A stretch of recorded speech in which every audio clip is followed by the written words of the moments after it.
I would like to welcome you to the most popular and populated panel on the program. We have not 3, not 4, but 5 fabulous presentations, which also means that this is going to be the longest panel, and we have to be very organized. I think it is fitting that we have the biggest panel is on Nabokov, because you know that Kathy's last and lasting love was with Nabokov. She continued working on her Nabokov book until the very end. So we have 5 panelists who were infected, inspired, and enlightened by Kathy's long fascination with Vladimir Nabokov. So brace yourself for a fun ride. And the first paper for the panel is Brendan Nieubuurt's. Brendan is one of our beloved current graduate students, and he will speak about telephones in Mandelshtam and Nabokov. Thank you. I guess this is me. Already around 1920, Proust presciently described the telephone as, quote, that supernatural instrument before whose wonders we were once all in awe, and which we now use unthinkingly, end quote. His depiction reflects well how the imaginations of many were captured by the quiet power of one of modernity's most important inventions. In this paper, I hope to explore how the telephone functioned in the works of Osip Mandelstam and Vladimir Nabokov. If this seems a narrow and arbitrary selection of subjects, it is because this represents just one portion of a larger comparative study analyzing the exaltation of the physical realm and more specifically the materiality of text in the lives and works of Mandelstam and Nabokov. Here I am to put my broader observations into greater relief by highlighting their perfect counterpoint, as it is typified for both artists in one freighted trope. Personal circumstances and experiences involving the telephone informed both artists' peculiar treatments and exploitations of it. These characterizations then have profound similarities that reveal the writer's shared disdain for the instrument, as at once the embodiment of ineffectual interpersonal communication, a cryptic medium of ominous transmission, and ultimately an affront to the literary culture of the word. It's the word capital W. As I will address in greater detail below, the history of the telephone in Russia departs in rather striking fashion from other Western nations. Nevertheless, in literature, and this is a liberal generalization, it seems that the telephone was most frequently evoked as a symbol of love, of longing, representative of the possibility of communicating with someone distant or departed. Not so for Mandelstam and Nabokov, in whose works the telephone, at best, works to hopelessly disrupt or even forestall simple interactions. In Mandelstam's The Egyptian Stamp, for instance, Parinok, hoping to prevent the public execution of his unknown double, must first search frantically just to find a telephone to call for help. He tries first at a watchmaker's, quote, but how could a poor Jewish watchmaker on Gorokhovaya Street have a telephone? Daughters he had, hemorrhoids he had, but no telephone, end quote. Parinok eventually finds a phone in a pharmacy, but it is no use. He, quote, telephoned the police, telephoned the government, the state which had vanished, sleeping like a carp, end quote. Among the numerous bungled telephone calls in Nabokov's fiction, an episode from Pnin is particularly illuminating. When Pnin first calls his new lodgers, the Clements, the narrator initially comments on the difficulty of his authorial task.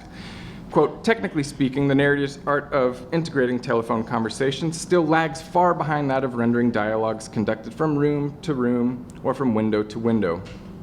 But he continues, when Joan, in her brisk, long-limbed way, got to the compelling instrument before it gave up and said, hello, eyebrows up, eyes roaming, a hollow quiet greeted her. All she could hear was the informal sound of a steady breathing. Presently, the breather's voice said, with a cozy foreign accent, one moment, excuse me. This was quite casual, and he continued to breathe and perhaps hem or hum or even sigh a little to the accompaniment of a crepitation that evoked the turning over of small pages. "Hello," she repeated. "You are," suggested the voice warmly, "Mrs. Fired?" "No," said Joan, and hung up. It is then revealed that Pnin was expecting to speak to a Mrs. Thayer, who had recommended the lodging situation. He calls back, and the two resolve their initial miscommunication. Each episode addresses practical obstacles unique to telephone communication. Parnok's misadventure lampoons perfectly the Russian situation.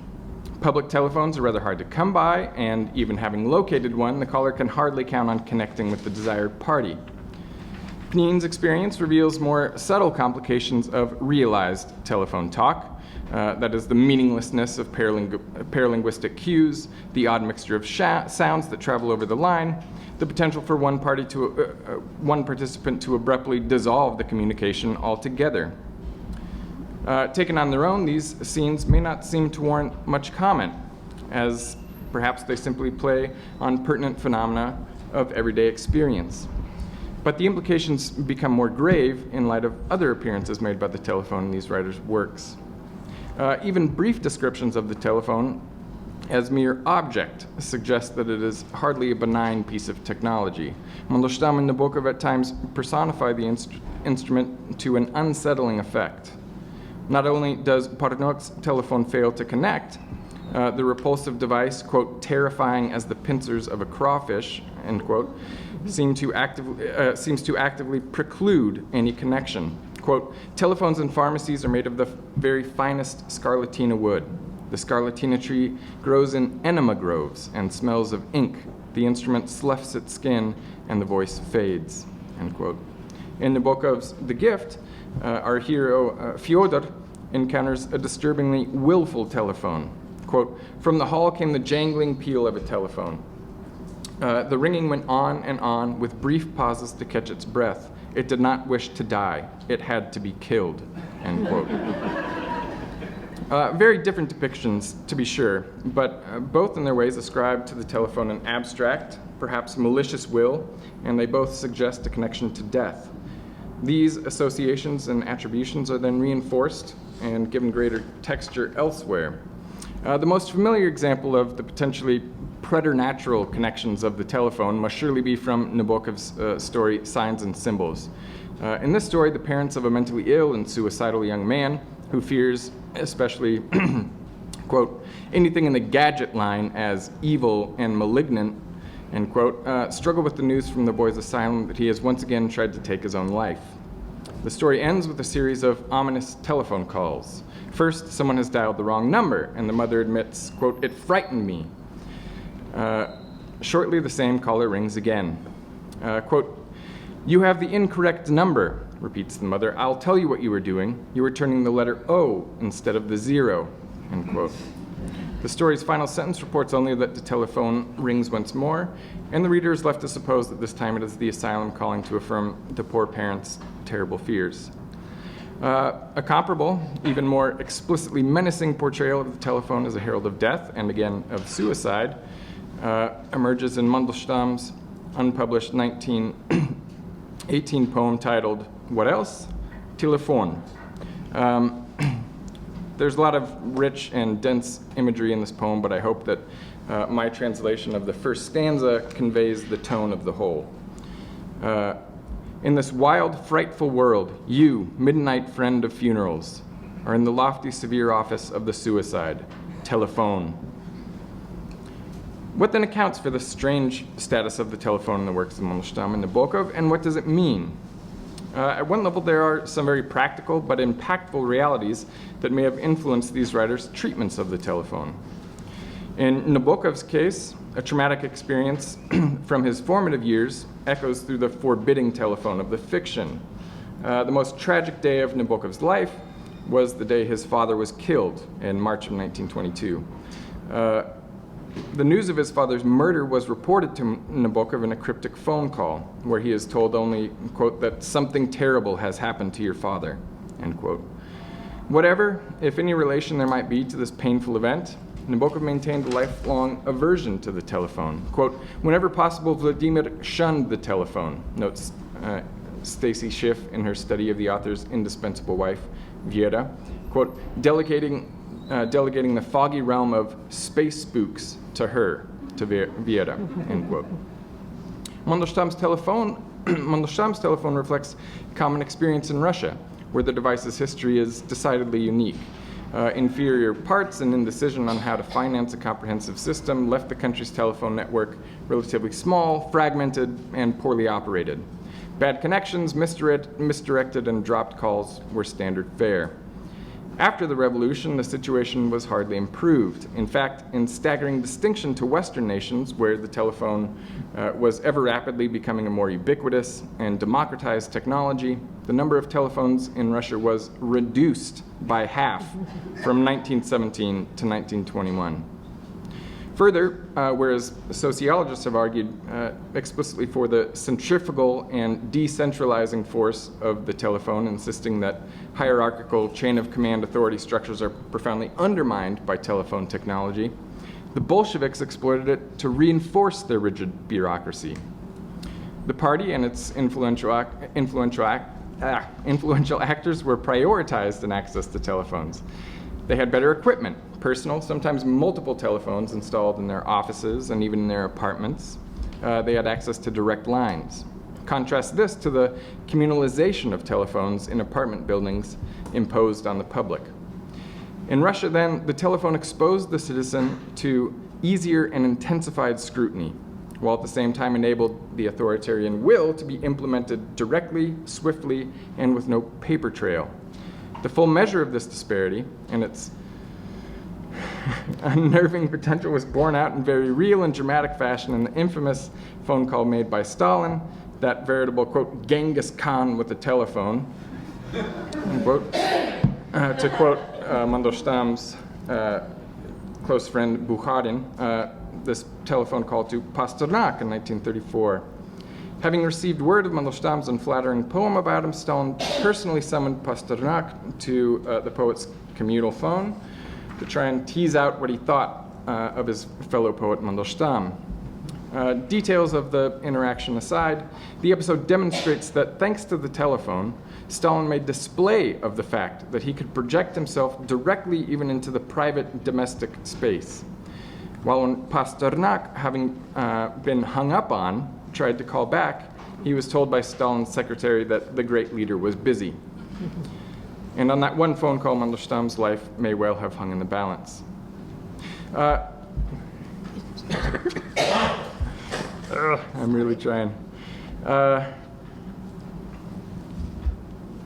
This call to Pasternak was made after the works cited above were composed, but Mandelstam certainly seemed to recognize earlier that the telephone was an important instrument of power for the new political forces.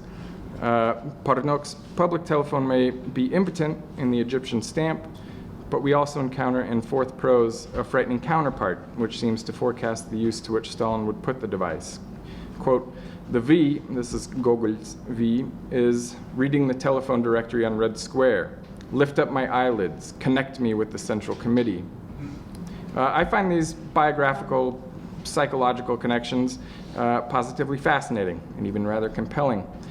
But I think we can also identify a deeper motive for these writers' apparent distaste for the telephone, one that reflects their most fundamental artistic ideals as crafters of the word.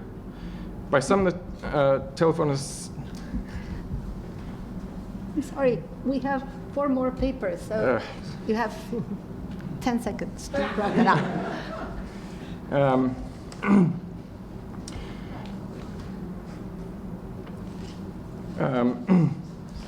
By some, the telephone is celebrated precisely for the effect it has on text-oriented culture. In his influential study, Understanding Media, The Extension of Man, Marshall McLuhan values the telephone precisely as an important tool of democracy and egalitarianism. And perhaps he is correct, and there's much to be lauded in the social and political implications of the telephone. Mandelshtam and Nabokov, however, represented the bastions of that proud elite of literate and literary culture. For them, the telephone trivialized the word, Through the creative, critical, and theoretical works of Mandelshtam and Nabokov, we meet writers who, perhaps above all else, celebrate the sanctity of the word, its density and weight, the power it commands to reify and animate that which it signifies, its capacity to communicate that which is seemingly ineffable. This powerful form of communication is from Mandelshtam and Nabokov, typified in the poetic text, which draws attention to its own artificiality and materiality, its form and craftedness, and which actively manipulates the word so that it might function in its own, in all its complexity and richness. In conclusion,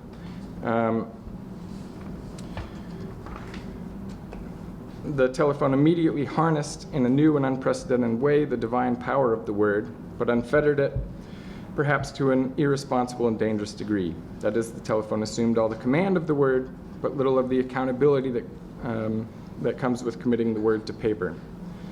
Another thoughtful, sorry, I'll skip that. Finally, in light of these observations, even the ostensibly trivial impediments peculiar to telephone communication could be seen to assume a more serious cast. For Mandelshtam and Nabokov, the telephone was symbolic of, and then was symptomatic of, and then functioned symbolically for the demise of culture as they understood and revered it, embodied in the culture embodied in the word, with all of its wondrous potential and equally grave responsibilities. Thank you.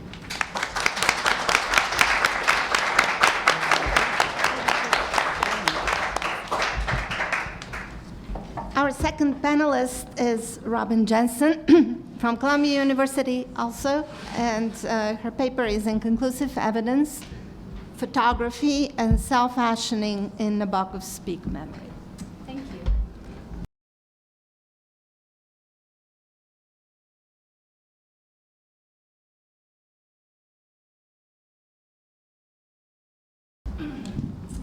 So photographs seem to demand narration. They generate meaning vis-a-vis how people relate to them.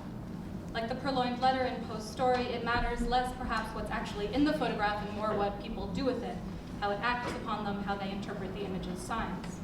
So today, in looking briefly at the photographs, some photographs in Speak Memory, I'll analyze not so much the photographs themselves, but rather Nabokov's interpretation of these photographs, and what that reveals about his project of self-creation and how he can use this to think through broader questions of authorial control.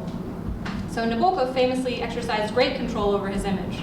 He availed himself of the potential to craft a commanding and demanding authorial persona through paratextual elements such as forewords, indexes, commentaries, interviews, and book covers, and annotations. And today I'll look briefly at how Nabokov uses photographs in Speak Memory as a tool for self-fashioning to position himself as the premier transnational writer. So, brief history: after Nabokov emigrated to America in 1940, he begins to write autobiographical essays. In 1951, publishes Conclusive Evidence. In 1954, expands this, translates it into Russian, and then in 1966, translates the Russian text back into English as Speak Memory. But what's important for us today is that it's this third version of the text that includes photographs for the first time. So in addition to functioning as a new element that could attract potential readers, I'd argue that the photographs offer Nabokov a powerful tool for authorial self-fashioning. Photography is often mobilized in autobiography to refer to the autobiographical subject. In fact, unsurprising, given that since its inception, photography has been held to have strong referential power. Both an icon and an index of a referent, the photographic image seems to support the autobiographical pact that insists on the unity of author, narrator, and protagonist, as theorized by Philippe Lejeune. And yet we can ask just how referential are these two media? Theories of the autobiographical act have since complicated Lejeune's approach to suggest that the act of writing produces the self rather than documents it. And photographs, despite their evidentiary aspect, are of course open to multiple significations depending on the image's context, manipulation, or mediation. So today I'd like to explore just a few examples of how Nabokov shapes the meaning of photographs, manipulating these seemingly objective images through his captions to fashion the private self for the public. Of course, Nabokov at times provocatively dismisses many of the photographs included as staged and points to them as inaccurate representations of reality. But of course, of course, Kathy has shown us that we have to take Nabokov's enemies seriously as possible influences. So I'd suggest that these dismissive comments actually belie an awareness of the power of photographs, seeing them as an emerging media that he must contend with and turn to his advantage. So it's important to remember, I think, that this third version of the autobiography in 1966 was the only one to be published after the critically and financially successful Lolita, after Kubrick's film, and the public feud with Edmund Wilson over Nabokov's Eugene Onegin translation in 1964. So this succession of causes célèbres transformed Nabokov's status as an author. Lolita secures his position as an American writer, the film introduces him to pop culture, and the translation and erudite commentary of Pushkin's novel in verse figures Nabokov as the gatekeeper to pre-revolutionary Russian culture, which, of course, Wilson's criticism does something to challenge. But suffice it to say that at the time of writing the third version of his autobiography, Nabokov has more symbolic capital than he did when he released Conclusive Evidence in 1951. And the photographs in Speak Memory, I would suggest, function to make Nabokov recognizable as an icon, and the necessity of this project is expressed implicitly in the foreword to the revised 1966 version. In the foreword, Nabokov describes an instance of public misrecognition of his photographic image, a mistake that Nabokov seeks to correct through his own selection of photographs and their accompanying descriptions. A photograph of the author had recently appeared in Giselle Okay, here we go. Out of order. A photograph of the author had recently appeared in Giselle Freund's book of photographs James Joyce in Paris, his final years. It was published in 1965. And this photograph, Nabokov informs us, quote, commemorates the publication of Nabokov's essay memoir, Mademoiselle O, in the April 1936 issue of the journal Mesure, edited by Jean Paulin. And this photograph, which we see here, is not included in Speak Memory. We can see that it features the editorial board and Nabokov here. However, the caption in Freund's book mistakes Nabokov for another writer. He says, I'm wrongly identified as Audi Berti, and we can kind of understand why he's looking down. Okay, fine. But Freund was a celebrated German-born French photographer renowned for her photographic portraits of writers such as Beckett and Joyce. And so for there to be, I'd suggest a photograph of Nabokov, for there to be a Freund photograph of Nabokov that confuses him with the French writer Jacques Audiberti, sort of implicitly denies him entry to the pantheon of great modernist writers, and it suggests that he's perhaps not as recognizable yet as these others, and he seeks to correct this. So while he might have been misidentified in Freund's caption, his foreword now ensures that the photograph, quote, commemorates the publication of his essay. He places himself at the center of the photograph. But Nabokov also misreads the photograph. He dates the photograph to April 1936, which would indeed coincide with the publication of Mademoiselle O in Mesure. However, Freund's caption dates the photograph to the following year, April 1937, and Nabokov's correspondence confirms Freund's date. So we're left with the question, is this just a careless error or somehow an imaginative one, a revealing one? What was happening in April 1937? It's in that month that Nabokov sold his story, The Outrage, to Mesure for the May issue. And in a letter to Vera, he describes how he sold the story, had lunch with the editorial board, and even comments on the photographic event in question. He talks about how he was much feted at the lunch and felt quite positive about finally being able to sell the story, which, as his letters show, he had been trying for months to do. However, the story Outrage ultimately never appeared in the journal Mesure. So whether Nabokov is here consciously altering the date in Speak Memory to allow the photograph to signify the commemoration of his publication of Mademoiselle O in the journal, rather than have it stand as this harbinger of the failed publication of Outrage, is unclear. But whichever way you turn it, Freund's misreading of Nabokov or Nabokov's misreading of the photograph alerts the reader to the fact that photographs can be, indeed are liable to be misread, that their meaning is indeterminate, and that the caption informs how we interpret the image. And so this recognition of the photographic image's instability, that they're not conclusive evidence despite their indexical quality, enables Nabokov to position himself as the authority vis-a-vis the photographs. the autobiographical genre invests him with this authority, he's the one who can set the record straight. But of course, Nabokov's error betrays the fact that he too is vulnerable to misreading these documents, and that despite his attempts to control the text and his image, he's given the reader implicit permission to question the seemingly authoritative interpretations of the photographs as presented.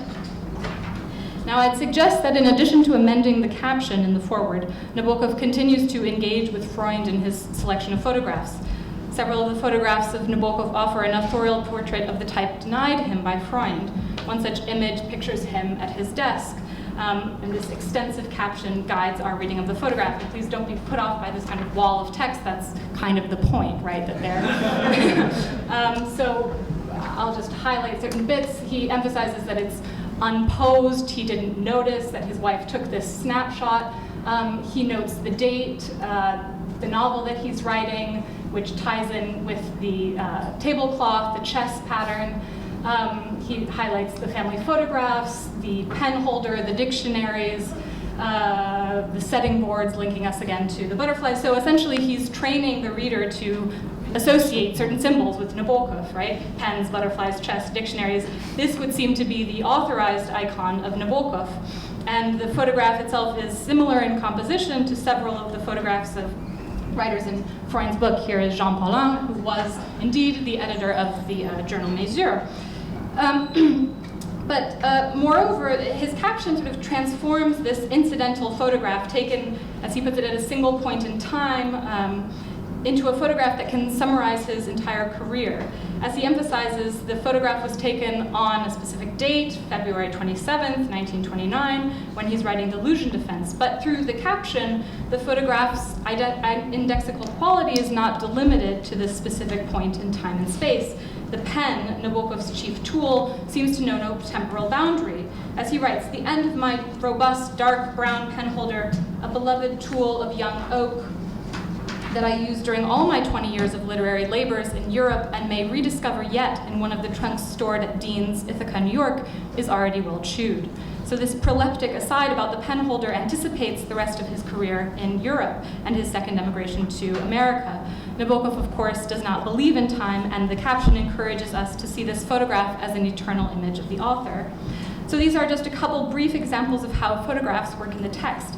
And I'd like to conclude, if I have a second, with just a few words about maybe why Nabokov's engagement with photographs is important to think about. Nabokov is, of course, an avowedly visual writer, and even as a teacher of literature, Nabokov took care to create maps and diagrams for his students so that they could properly visualize the novelistic worlds of Flaubert, Tolstoy, and Joyce, to name a few.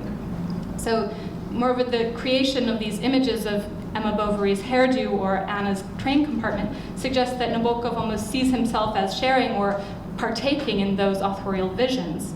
Now, what's interesting is that the photographs within his autobiography, of course, might seem to challenge that authorial vision, given that he is not the creator of these images.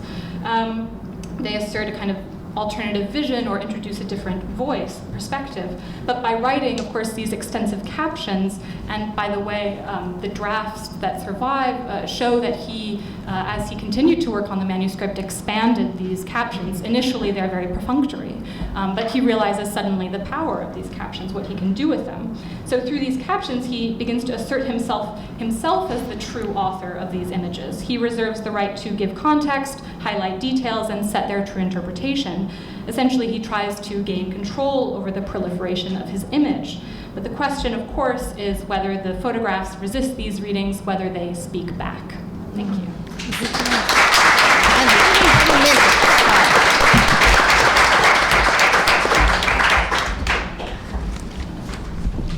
Our third panelist is Gina Kovarsky from Virginia Commonwealth University, and she will give the paper titled "The Stone Was as Warm as Flesh, Mystical Subtexts in Nabokov's Spring in Fialta."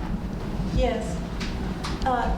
There is a connection here with Kathy in that there's a Dante file, and there's a lit-hum thread here too. So part of this is about the lit-hum thread in the Columbia Slavic department.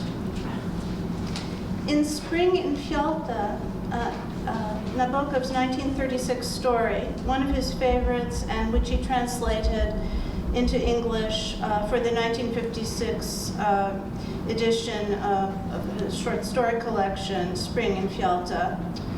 So in this story, the narrator, named Victor in the English version, continually travels through memory into the past, each time to conjure one of his chance meetings with Nina, a fellow Russian exile with whom he had begun a relationship in 1917, and whom he has continued to meet sporadically without design over the span of 15 years. In Fialta, they will meet for the last time. Throughout, Nina's elusiveness, the adulterous nature of the bond, accentuating that elusiveness, her puzzling inability to remember the narrator an hour or two after an encounter, invites us to view her as always already vanishing, an emblem of the perishability of matter as flesh, yet paradoxically disembodied and drawing the narrator onward in pursuit of an essential revelation, or at least an essential emotional truth that functions for Victor as a metaphysical insight. As the story ends, the reader learns that the news of Nina's death has transformed Victor's understanding of reality and of his relationship to the past. This is not explicitly stated, but rather rendered through imagery. He gains insight into the revivifying power of memory and at last understands how it confers a kind of timelessness on seemingly ephemeral moments. It is hinted that Victor's transformation has opened his eyes to the transfiguring and healing properties of art, and that the story we are reading is the result. In it, he embodies his vision that replaces chance with necessity. The story's Proustian structure enacts this transmutation of randomness into formal perfection. Spring in Fialta can therefore be read as a metapoetic allegory that addresses the longing of the soul for love and transcendence, and for the subsumption of dualism into oneness. Nabokov creates an imaginary space, the story that tells of spring in the imaginary town of Fialta, in which ephemeral experiences are recuperated through memory and imagination in a metaphorical overwriting of death. The backdrop for this allegory is also the fictional Mount St. George. And in what follows, I will focus almost exclusively on 3 extended passages when this Mount St. George receives the narrator's special attention. The critical literature has not evolved a consensus on how we view Nabokov's vision of the ontological status of his other world, of his faith in postustaronnost. And this is because of the balance his fiction achieves between lyricism and irony. I hope that in juxtaposing these 3 passages, we can show why this issue remains unresolved. Because of the way it's described, but also because of its name, Mount St. George can be read as the emblem of the story's twin themes of spiritual transformation and death's symbolic defeat through memory and art. Other details in the story reinforce the association of St. George with death's defeat, especially evocations of St. George's iconic representation as slaying a dragon while astride a white horse. The dragon has traditionally been interpreted as a figure for the serpent, Satan, and by extension, sin and death. Whether in Russian as Vasinka or English as Victor, the narrator's name announces his potential to vanquish and rule, at least in an imaginary kingdom called Fialta. From the very first words in the story, we encounter imagery hinting at spiritual yearning and seeking. And I'll try to abbreviate this because I know I have too much for the allotted time. I'll just look at some of the imagery in these passages to accentuate what's happening Nabokov's trying to kind of incarnate, in a sense, this, through words, right? This spiritual yearning and seeking, metaphorically. So the houses are described as tottering up from their knees to climb the slope. In the Russian text, a cemetery cypress drags behind them, tянется за ними, inserting through this image a longing to transcend the material world. In the windless air, waves are too sluggish to turn over. In the Russian version, неповоротливые волны, or to break into foam in the English version.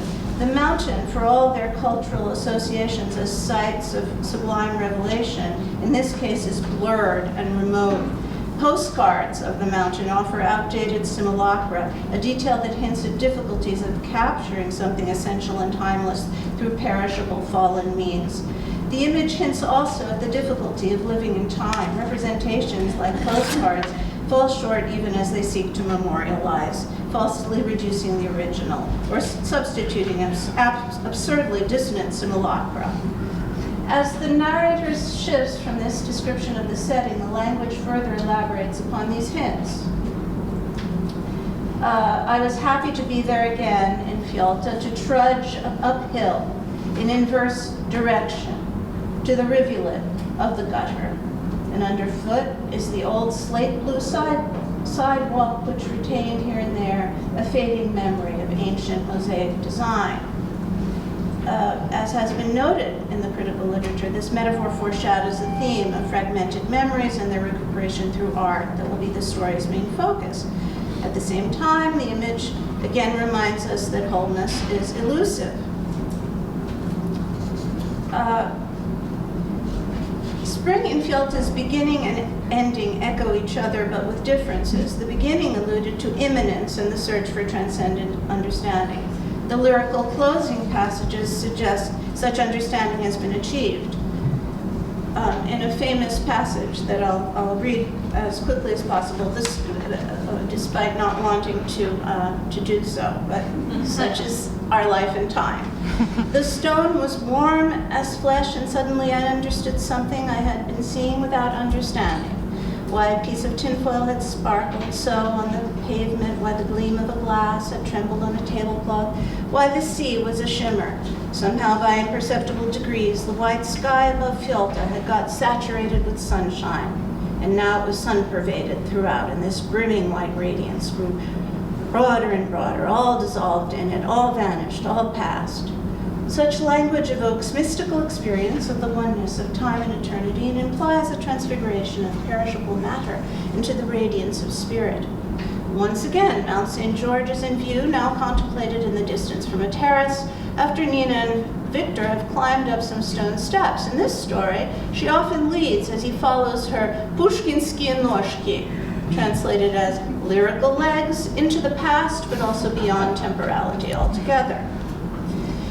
In these concluding passages, the details shift from the language of spiritual travail and striving to instead very delicately delineate and counterpoint death and rebirth, which I will skip because I'll show you later. Okay.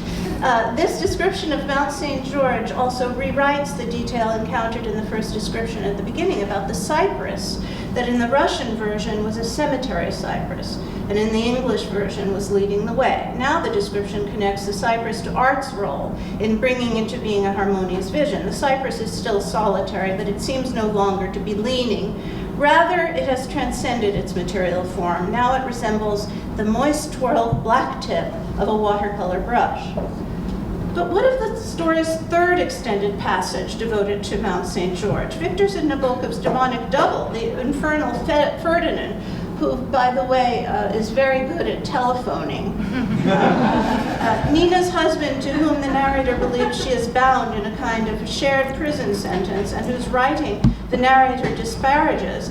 This Ferdinand takes great pleasure in a hideous purchase. Quote, his attention was drawn by an unfortunate object exhibited in a souvenir shop, a dreadful marble imitation of Mount St. George, showing a black tunnel at its base, which turned out to be the mouth of an inkwell, and with a compartment for pens in the semblance of railroad tracks.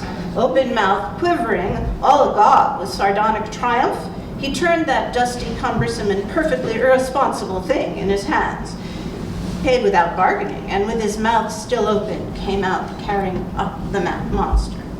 Here the story's site of potential sublimity, Mount St. George, and which, as we have seen, has been used in the opening and closing paragraphs to signify an aspiration to transcend matter, now emerges as a ghastly miniature that could claim to be nothing less than the essence of Poschlust, that much maligned but quite ubiquitous phenomenon about which Nabokov wrote so well.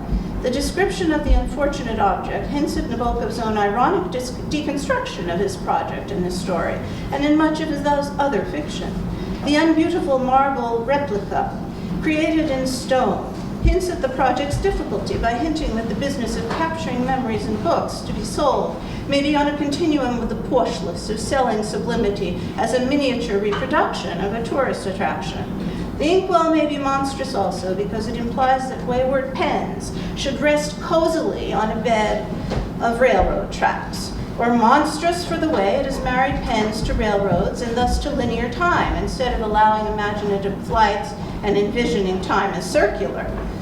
Yet Nabokov takes care to note the object's irresponsibility. The ambiguous exoneration may suggest the view that innocence, that is, a yearning to return to the prelapsarian state, is at the heart of any effort to capture the beautiful and sublime through simulacra, even in the form of kitsch. In any case, Poschlust may be impossible to escape. At one point, Victor thinks about Poschlust as serpentine, as often happens, quote, a trivial remark, Poschlust, related to some unknown topic, coiled and clung to one's own intimate recollection, a parasite of its sadness. One more paragraph? Okay. With memory, Nabokov implies we all walk a tightrope like the tomato-nosed clown depicted on a poster of the traveling circus whose van will ultimately collide with the car Nina is riding in at the story's end, killing her. When remembering, as if he were walking a tightrope, Victor has to avoid falling into generalizations procured by Poschlust on the one side and into falsifying idealizations on the other. This was, after all, a 15-year casual adulterous affair in which each partner's vision of the other was entwined with illusions. In real life, that might not seem like the most promising premise for the story of the soul's ascent toward eternity. But in this story, the tightrope walker maintains his balance, and the narrator may indeed be deemed victorious.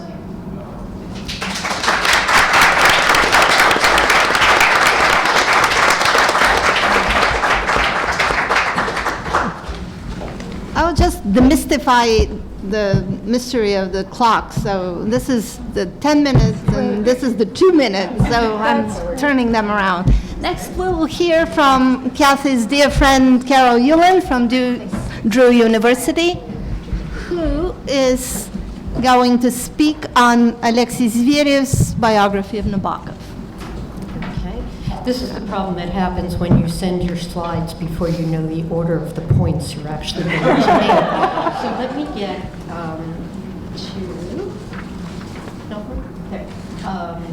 slide 4. This is where we're going to start. Okay. My presentation is more a memoir than it is an academic paper. I'm attempting to reconstruct in it some of the earliest ideas that Kathy was toying with in conceptualizing her book project, Nabokov and His Enemies, in its early stages. So I'm trying to recollect something of a paper of Kathy's, which I did not hear, even though we were on the same panel, entitled Lives of Remarkable People, Biography, Autobiography, and Memoir in the Post-Soviet Era. It was one of the first panels that Mila Trigos and I put together in what has become a mammoth book project on the history of the Zver'ev publishing series. When Kathy first told me her next book was going to be about Nabokov, she asked me, who had just finished teaching her course for the first time on Nabokov, where she should start, and I said with Brian Boyd's biographies, of course. And Kathy, in her inimitable, provocative way, said no. She would rather start with the Nabokov biography written for the Zver'ev series by Alexei Zver'ev. So this is the backstory for the 2011 ACES conference in Washington. Just before the panel, I realized I had lost my purse and ran off to find it because it had everything in my life in it.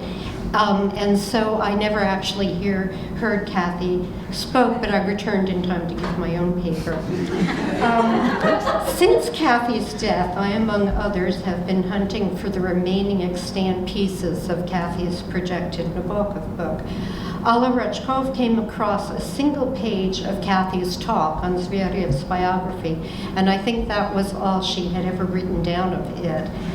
Since she read it off her computer at the conference. And Kathy achieved something which I think is really remarkable in academic life, which is she could improvise brilliantly papers toward the end of her life. She just needed her central points, and she could take it from there. Her talk was called Locating Nabokov, and I'm using it as a pretext for locating Kathy, both as a scholar and as my friend. This was one of 8 different talks, some given in more than one place, that Kathy presented from 2010 to 2013, which were to form the basis for her book project, Nabokov and His Enemies, Terms of Engagement. By enemies, she meant Nabokov's literary aversions, and Austen, Pasternak, and Edmund Wilson were the ones she managed to finish writing papers about. Dostoevsky she didn't. The ACES paper was somewhat different, but first a long digression. Kathy and I were among the fortunate scholars whose credentials were finally in order when the late perestroika and subsequent collapse of the Soviet Union was imminent. This slide is one of my favorite pictures of Kathy with goats. And it was taken on the first of our joint ventures to Moscow in 1989 on the way to Abramtsevo, where Kathy had arranged to interview Yevgeny Borisovich Pasternak just as Dr. Zhivago was coming out in Novy Mir, in which he subsequently wrote up for a Harriman publication. Needless to say, we were well out of the travel limits on our visa and could only make the trip by Kathy's sister-in-law, Anna Nepomnyashchy, having found a neighbor to drive us there and back. It was the only occasion that I ever saw Kathy speechless. So much did Yevgeny Borisovich physically resemble his father. We had 3 or 4 of these trips together in the 90s, a period that's now vilified for its poverty by Russians, but which for us was one of exuberance and hopefulness. We had close friends in Moscow, some here today, and access to people, books, and archives that was unimaginable earlier. It was a time when Slava was reunited with his brother, Volodya, and we often gathered at the home of John Cohen, the Time magazine bureau in Moscow. This slide's from January 1996, and the next from our next joint trip, which was to participate in the bicentennial celebration of Pushkin's birth in 1999. Yeltsin actually recited Pushkin from memory, laid flowers at the statue's feet, and then we all repaired to a well-known dining establishment suitably decorated for the occasion.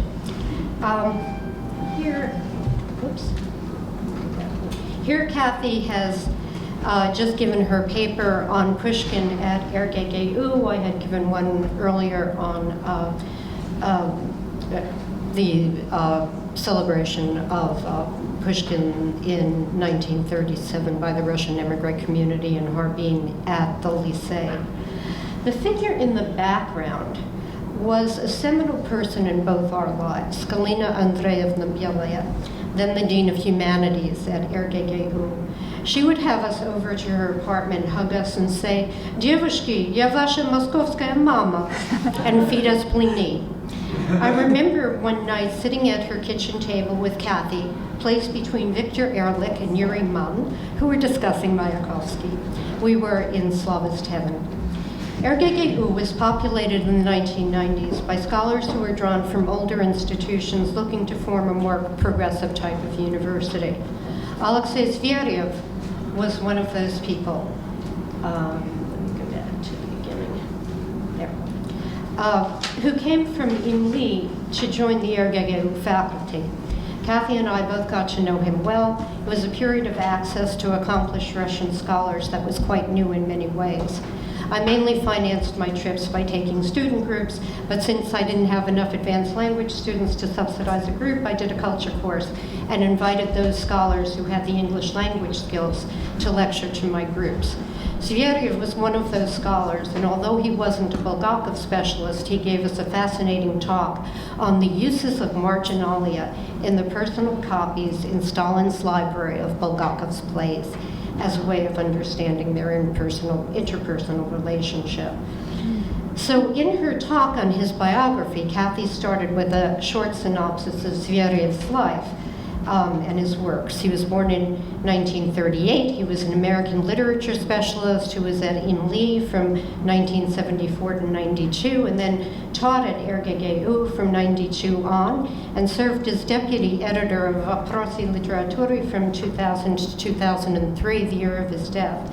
He was a prolific author of texts on American literature, including a book on modernism and the American novel of the 1920s and 30s. He was also a major translator of Huxley, Vonnegut, Donald Barth, and others, and a prolific journalist.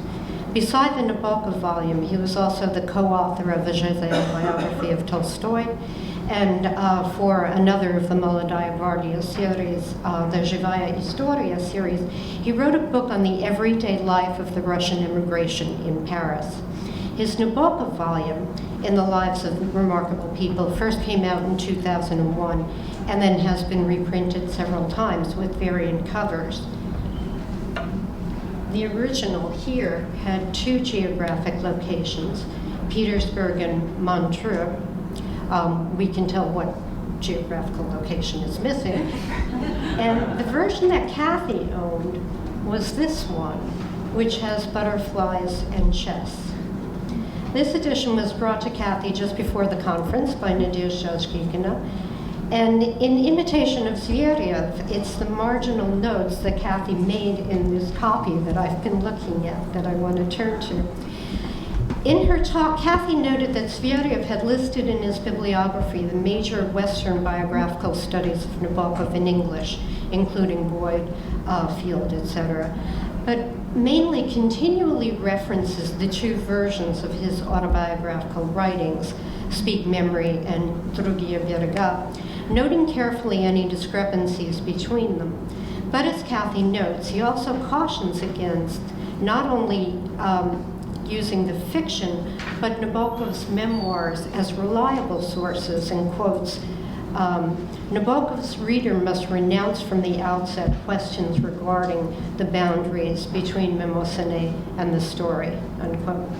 As Kathy notes, Zver'ev is trying from the outset to place Nabokov in a specifically Russian generational period, but one that I think for most Slavists may seem incongruous. He notes he was born in the same year as Alyosha in Odessa and Andrei Platonov. He writes, quote, among these three writers, there was very little in common externally, almost nothing, but the identity of the beginning date is significant. The date signified the end of a relatively peaceful era and the beginning of a new catastrophic one, unquote. His phrase is so redolent for me of the language of the Moscow intelligentsia of the 90s, who seemed almost universally to refer to the period after the revolution as «после нашей великой катастрофы». As Kathy notes, he not only does the expected genealogy of Nabokov's family, but also the genealogy of his house on Malaya Morskaya, who were its owners before the Nabokovs and who occupied it after the revolution, including all the architectural changes that it underwent from the mid-18th century to the Soviet period. Zver'ev teases out details of the house's physical space that later appear in his fiction. If there's a picture on the wall in one of Nabokov's short stories, Zver'ev tells you where it was located in the house. He concludes this section with the idea that, quote, a strange feeling of homelessness becomes one of the most recurrent leitmotifs in Nabokov's fiction, and, quote, the dream of return, never fulfilled, comes up from the very beginning, unquote.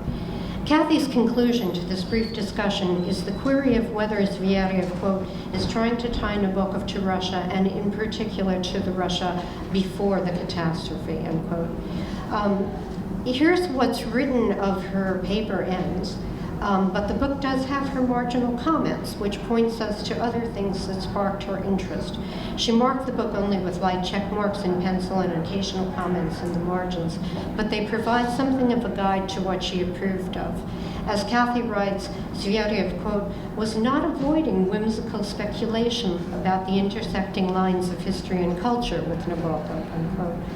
Zver'ev points to all sorts of possible connections between the family history and the later fiction.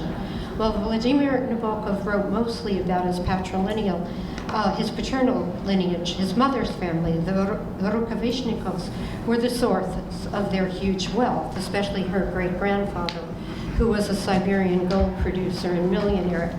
Zver'ev comments, quote, wildly like Zhivago, the younger Nabokov was interested in etymology, not mineralogy, but visited Crimea and not the Urals, unquote, a comparison that would certainly have struck Kathy. She was always careful to note any mention of Zhivago in connection with Nabokov. Zver'ev's continual technique of piquing the reader's interest in the biography by playful speculation of connections to fiction is the basis of the book. The most striking example may be the speculation that the marriage of Nabokov's paternal grandfather, Dmitry Nikolaevich Nabokov, the Minister of Justice under Alexander II, to Baroness von Korff, who was 15 at the time and with whom he had 4 children in 6 years, may somehow have become material for Lolita, especially when there were rumors that Dmitry Nikolaevich had slept with his bride's mother as well. Zver'ev comments, quote, it's better to refrain from such guesses,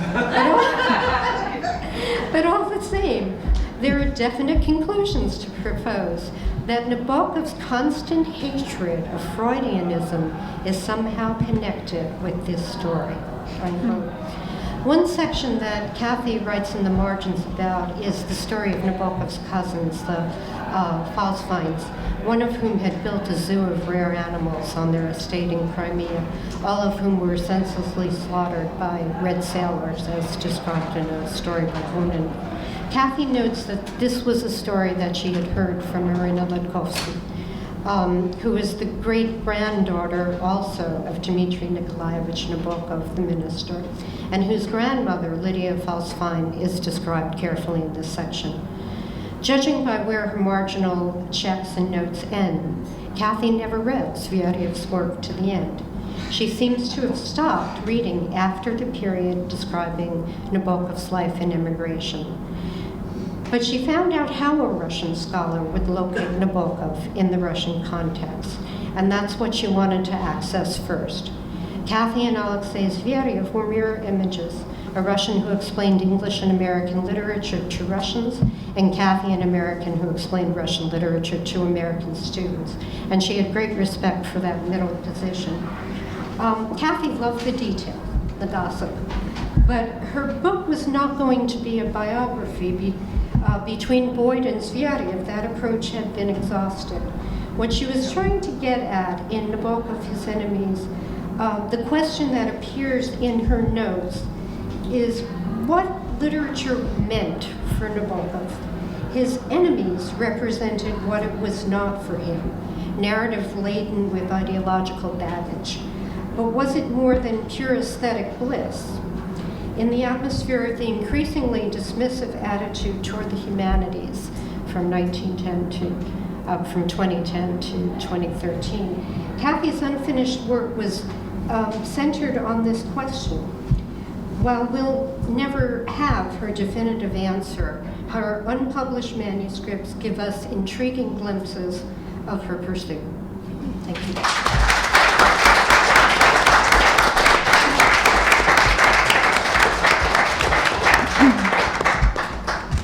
Our last paper is by Emma Lieber from NYU, but formerly our student from Columbia.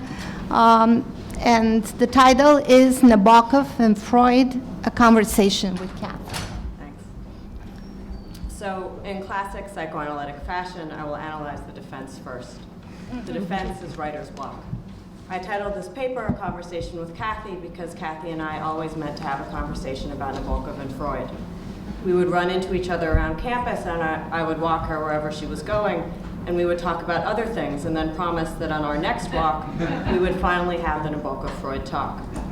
We never got around to it, and in fact, during one of my last visits to her with Liza, she was sharp as ever and up for talking, and I had recently started psychoanalytic training, and I thought that we'd finally get down to it, but appropriately, we decided to go for a walk instead. So I had wanted here to read out how I imagined that conversation might have gone, but as the time to write it drew nearer, I found myself overcome with dread. And I realized that I couldn't bear to write the conversation for the very same reason that, presumably, we never had it, because then it would be over. Freud and Nabokov were both poets of desire, and desire, as those of us who have taught the Symposium and lit hum know, is founded on not having. To Lacan, who took up Plato's rubric, neurosis is the fear of not desiring, as though such a thing is possible. But I'm a good neurotic, so I decided not to write out the talk with Kathy I had so much wanted to have. And instead, as you will see, I wrote around it, for the sake of preserving the desire that animated our incessant preparation for it, and that she was so good at fostering. Kathy, as we know, had written an article titled King, Queen, Sweetmate, Nabokov's Defense Against Freud's Uncanny, and Freud was one of Nabokov's enemies in her book. One can hardly think of two epistemologies made more divergent by the common ground to which they are applied, not only desire, but also memory, nostalgia, language, and exile, all of which to Freud are the province of the unconscious, and to Nabokov are the subjects and instruments of an assiduously trained consciousness. The title of Kathy's article portrays the antagonism between the two, Nabokov's novel The Defense positioned against Freud's essay The Uncanny, though the complexity of the titles of all three works, Freud's, Nabokov's, and Kathy's, speaks to the epistemological impasse of that standoff. In other words, is the defense in question, Nabokov's defense against Freud, a Nabokovian chess defense consciously crafted and intentionally implemented? Or is it a Freudian unconscious defense, unknowingly applied against a stimulus too dangerous or exciting? Nabokov, of course, imbricated that very question in his title in order to mock anyone who would dare believe the latter. Yet Freud's title also contains a similar exchange, to the extent that the unheimlich, the uncanny or alien, is found in his essay To Converge with the Heimlich, the homey or familiar, which is then an etymological representation of the extent to which what creeps us out most is what most reminds us of ourselves and of the passions of childhood. If Nabokov's title defeats its enemies by converting their signifiers, Freud's fights back in kind, revealing that apparent opposition is really love. This is the problem with having enemies in a psychoanalytic theory that claims there is no such thing as negation.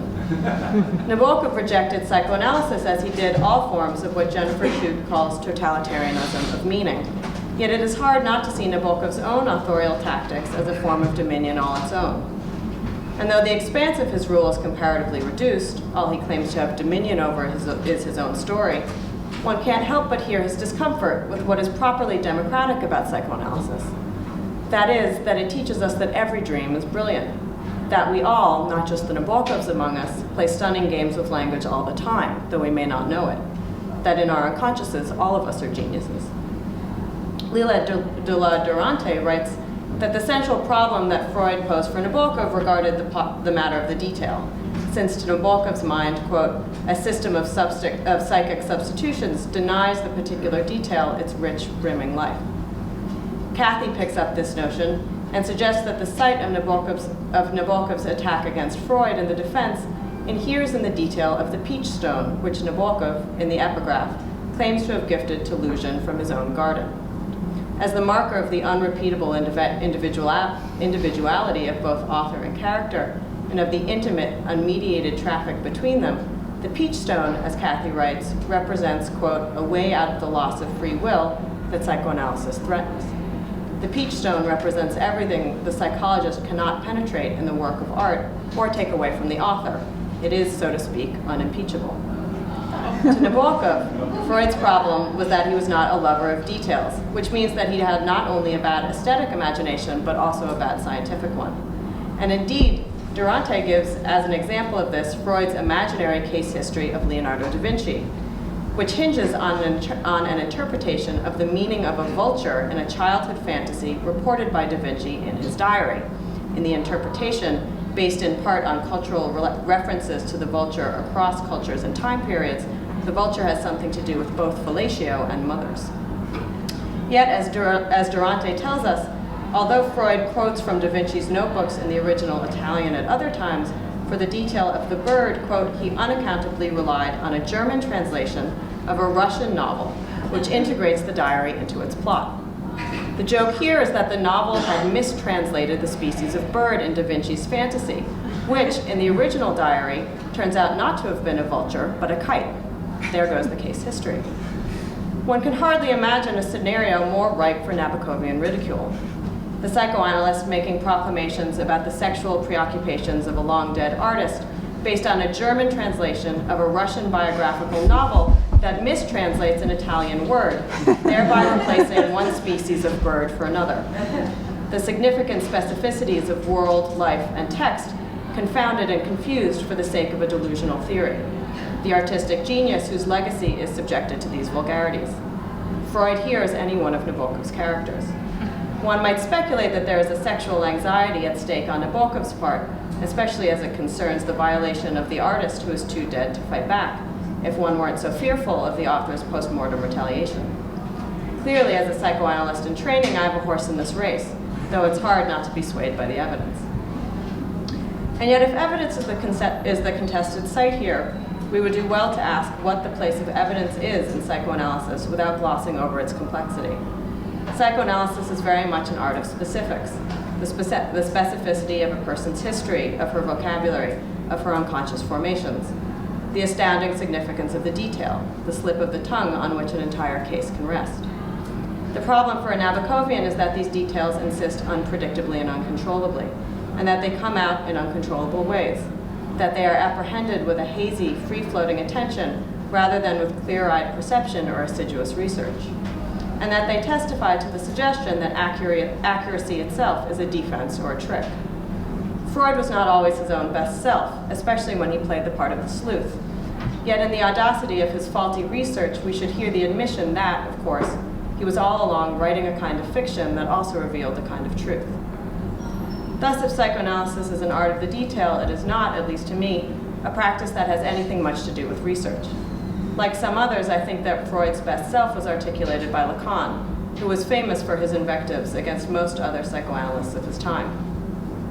One of Lacan's most scathing critiques was against an ego psychologist named Ernst Christ, who wrote a case history of a patient who was a talented scholar but who suffered from writer's block. Every time he wrote, he thought he was plagiarizing. Chris's patient had an idea for an article, but then went to the library and found what he said were his ideas in an article by a friend of his. And so he assumed he had unknowingly stolen his own ideas from his friend, so he never wrote. Chris's interpretation, which he elaborated in a famous paper, was that the patient had imputed his own ideas to an article that didn't really contain them, and that he was in the business of propping up other male scholars because he was desperate to have a father productive enough to steal ideas from. The interpretation was founded on the conclusion, reached after considerable investigation, that the article under investigation did not, in fact, contain the ideas that the patient had claimed it did. Lacan is appalled by this tactic. As analysts, he says, we do not go to the library and research what we are told in the consulting room. Truth value does not matter. What matters is the fantasy structure we are given. What is more, there is no such thing as plagiarism, since there is no such thing as symbolic property. Only psychotics who are uninitiated into the symbolic order think that words are things that can be had. Lacan does not suggest that Chris's patient is psychotic, but he wonders, quote, why things at the symbolic level took on such weight for him. And he claims that this is the crux of the case. Reality-based interpretations proving to the patient that he isn't really a plagiarist can only serve to renew the symptom. In a Nabokovian twist, it turns out that Lacan actually misinterpreted Chris's paper. Chris hadn't, in fact, done research at all, and had rather sussed out the truth value of the patient's claims through determined questioning. Yet this misreading, of course, gets to the heart of the matter. Perhaps then we can ask the same question of Nabokov, who seemed to share the conviction that words or texts could be owned or stolen. He can give the peach stone to Luzhin, but we should not take it and do with it what we will. And yet it has always seemed to me that Pale Fire, about the psychotic Kimbo, the worst reader of them all, who steals a poem and misreads it horribly, also contains the opposite suggestion, which is also the very suggestion encapsulated in the misprisions of both Lacan and Freud. That is, that all reading is misreading, that all research is creative and strange, that we can only look out from behind the contours of our own fantasy life, and that there is a funny kind of fellowship to be found in our isolation from the real. This to me is Nabokov at his most democratic, as his best self. Some readers like to follow Nabokov's clues, tracking down, for example, the poem that Hazel is reading in Canto 2 of Shade's poem, and determining that it is Eliot's Four Quartets. Though ironically in this instance, such readers are actually being good Freudians, assuming that Shade's claim that, quote, it does not matter what it was she read, means precisely the opposite. I would rather not do that research, preferring to listen to the text as it is given, lacunae and all, and under the assumption that the significance of the textual gap will speak of its own accord. I would rather see the question of the detail in a Lacanian frame, that is, as something absolutely significant, but also as something that shifts as desire pushes us on metonymically from one object to the next. Psychic substitution does not mean that the detail gets lost. It means that the thing itself, the true object that we seek, is already lost, and that what we are left with is the force of desire that keeps us moving from one peach stone to the next. The battle between Shade and Kinbote is the battle between artist and critic, between writer and reader, but it is also the battle between Nabokov and Freud, and between literature and psychoanalysis. Yet in Pale Fire, an image I am always left with is one that stands outside of that battle, that of Kinbote and Shade strolling side by side on one of their long walks. This is neighborliness rather than enemy combat, contiguity rather than opposition, movement rather than standoff. Lacan was famously not one for blockages, and when he was being driven somewhere and they would hit traffic, he would get out and walk instead. Cathy was not one for blockages either, though she strolled rather than rushed, and that is how I will always remember her, walking in motion.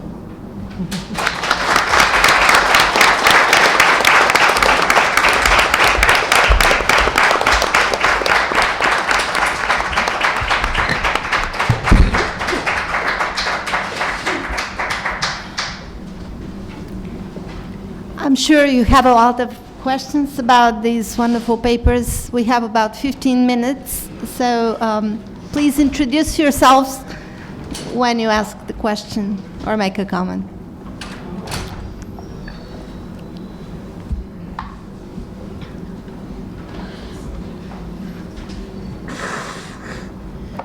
Nancy Conde, University of Pittsburgh. My question is for Carol. Carol, there's no reason why you would know this, but perhaps you do. It's a bit of a detail of that era. I'm wondering if you happen to know or could say something about Alexei Zver'ev's position in cultural politics, what he represented. I knew him only when he was back at Imli in a very hothouse atmosphere, together with people like Walievsky and Dmitry Orlov. Who had a very particular profile in the literary community and a particular set of relations to modernism. Zver'ev kept his distance, which perhaps was the message in itself. But I'm wondering, did you have any insight into what he became or what he represented? Thank you. You know that period, Nancy, much better than I, because my first trip in any depth was Fulbright in 1985. So that, real Soviet period and the way in which he behaved during that time, I would know it all. The only thing that I might say is this later biography that he did of Tolstoy with Chunimanov, I think is his co-author, is interesting in that it is very Russian Orthodox in its center. And I'm not sure that came out earlier. There'll be an article on this by Carol Emerson in the next article, in the next issue of Siege this summer. Okay. Oh, I was just, Elizabeth Beaujour, Hunter College. I was just actually going to try and get things going. And this is really for Brendan. Are you going to do something with that lobster telephone and things of that sort? That is to say, carrying the whole question of communication transformed into spiny kinds of objects in your book. I'm just curious how wide your book is going to be. Boy, I don't know. There's certainly a lot of material to work with, but no, I'm not sure that I'm going to do more with the telephone specifically. In fact, I sort of did this study, as I hope to mention in my paper, is telephone communication as the perfect opposite to meaningful communication that as it's idealized for Mandelshtam and Nabokov. So, yeah, I guess I don't know what else to say. But no, I don't. I just don't know that I will do more with it specifically.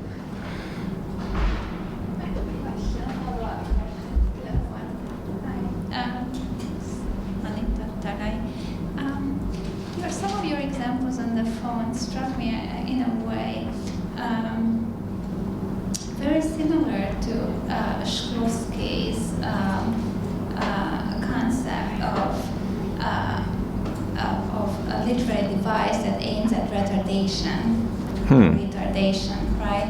And it's very interesting that when I think of Shklovsky's conceptualization of retardation, a lot of his examples are about death and retardation, and he doesn't mention death, but to me it seems that of course, he uses it as an example of astronania, as slowing down the process so you can reflect on what's going on. But at the same time, very oddly, all his examples are about death. So the device is slowing down death, the process of death. And some of your examples were also, some of the uses of telephone that you brought up were, in a way, kind of slowing down, right, intercepting, serving as impediments to the flow of I guess, the novel or the text. So I was just wondering if you, because you didn't mention this application of telephone, if you were thinking about this. And of course, this key theme of death in Nabokov that's hidden nearly in every corner, at least the way I see it.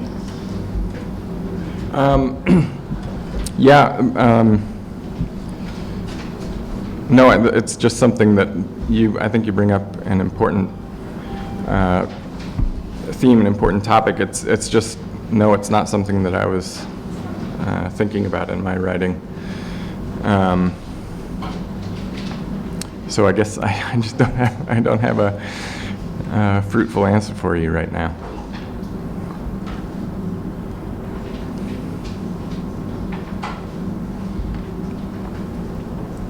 No one else has a question. I have one for Brendan, not to bombard you. Maybe this is less a question and more a comment. The telephone and this kind of embodied voice, this embodied word seems that, of course, reduces word that disrupts communication, seems like a kind of parody of the voice of God, right? This kind of disembodied voice. And I just wonder if that's something that you've considered, this, reduction of the word again through this medium, and then maybe to link it to Emma's talk about Freud and these kind of accidental slips of the tongue. I wonder if you've thought much about Nabokov's interviewing practice and his reluctance to give interviews sort of spontaneously and the need to kind of write it all down. The voice is something that betrays us. I don't know if this is... Yeah, I think that's... I think it's intimately tied to his sort of necessity to write things out. I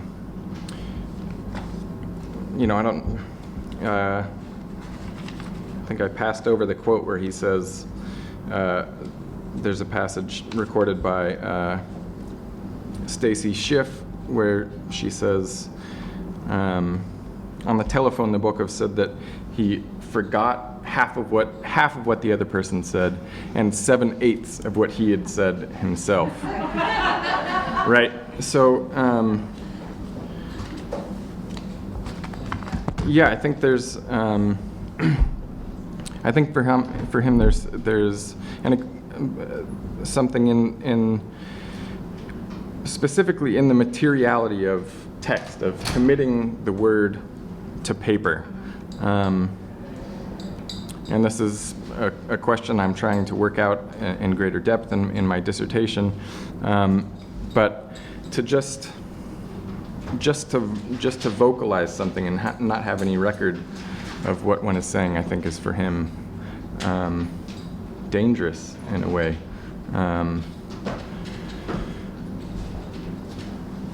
You know, it just again, it lacks that materiality and substance that the text has, and this may be a position that's sort of, I don't know, more difficult for us to inhabit today, with our means of communication. But for Mandelshtam and for Nabokov, it was terribly important. They understood their vocation as writers as being one of great esteem and of great responsibility. So for, I don't know, the word for communication to be trivialized again was for them irresponsible and dangerous. I hope that answers. I think it's great that you bring up social media, because I was thinking it would be amazing to see what Nabokov did with Instagram. But I mean, you know, the question of the slip or the mistake is central, and is central to what you're doing, which is so, Robyn, which is so interesting. And this notion that, I mean, this is why I always I approach Nabokov from this kind of perspective, and this question, like, could Nabokov have possibly made a slip? Like, is a slip of the tongue in any kind of possibility for him? And that the crucial difference between, say, a Freud and a Nabokov inheres precisely in this moment of the mistake, that for psychoanalysis, a mistake has to happen. There can be no analysis without a mistake, both by the analysand and by the analyst, that the analyst is in the position of constantly making mistakes. And, you know, Lacan is the one who brings, you know, Freud had his own fantasies about how accurate he could be and how he could prove the truth, and this is him at his worst to a certain extent. But, you know, Lacan takes up, I think, the more appealing strain to me in this kind of idea. And, you know, a lot of people, like in the academy, know that his idea of the name of the father, nom du père, also is the know of the father. But what a lot of people don't know is that he also plays with it to say les non dupes errent, meaning those who aren't duped err, go wrong. And the notion is that you have to err in order to get at something. The analyst has to err. And so with yours, the question of this mistake, and that you can't tell, like, did he make it? Did he not? Is it his control or is it not? And who's it? I think it's Boyd has some article where he talks about how Nabokov was making mistakes, like, right and left, apparently, in his autobiography with dates.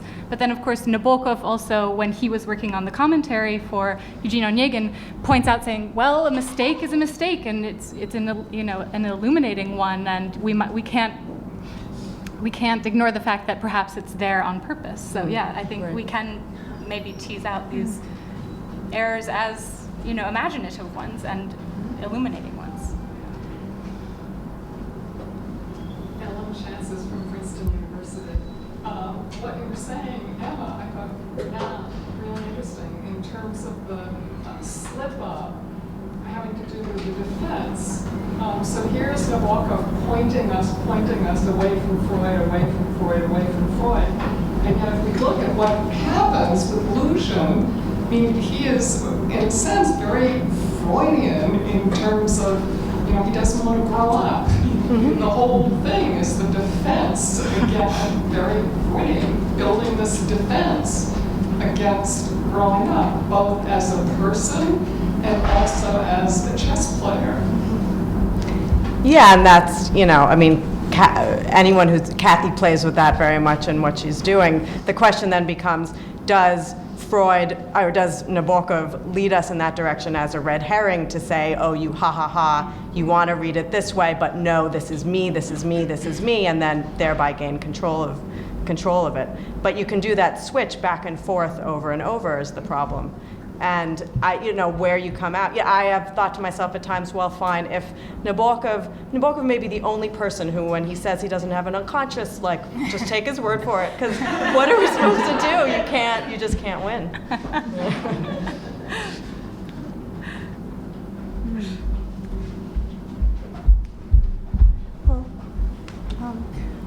This is just an observation that the panel on trauma seems relevant suddenly to this panel as well because of the trauma of exile and displacement, and then seeking healing from that. And so this question of hiding from the prying eyes may be connected to dealing with something really ineffable or unutterable that involves trauma. But he would hate this, this remark. He would not want to admit this into a public discourse because it is very private.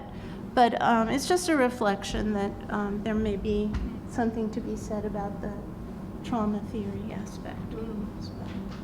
Chris Harwood, Columbia University. One question for Robyn and one for Emma. A friend of mine who's an artist, sort of an amateur literature scholar, always noted that in photographs of Nabokov as a young man, he looks like a simp.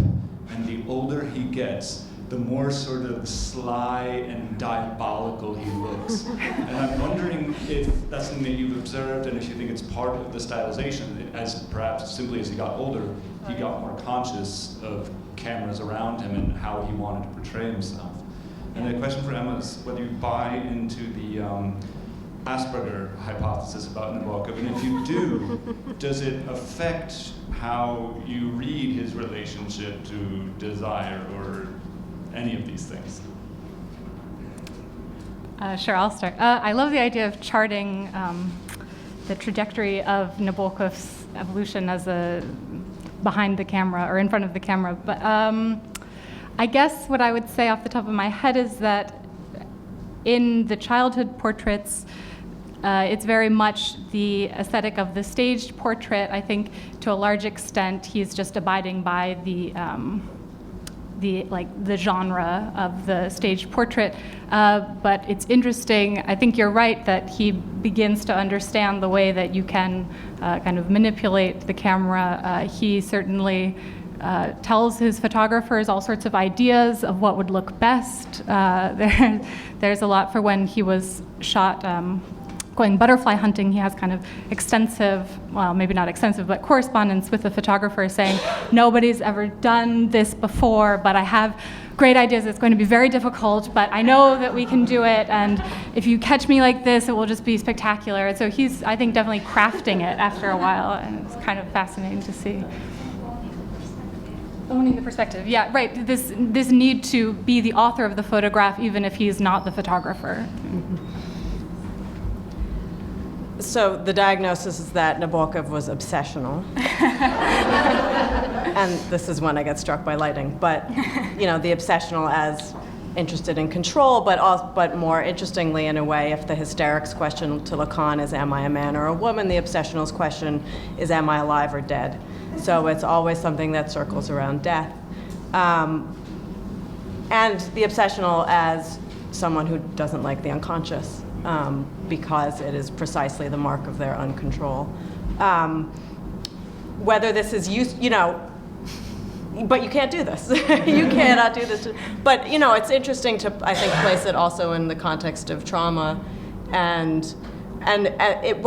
I think what this perspective means is that you're always looking for the place where the control unravels or where it's not asserted. And, in Nabokov's oeuvre, it's very hard to find it, but maybe where you can find it then is precisely the telephone, right, where it's this aporia that is a figure of the voice, but and of the disembodied voice or the uncontrollable voice, but is never, it sounds like, quite articulated by him, that this is the phobic thing that is avoided.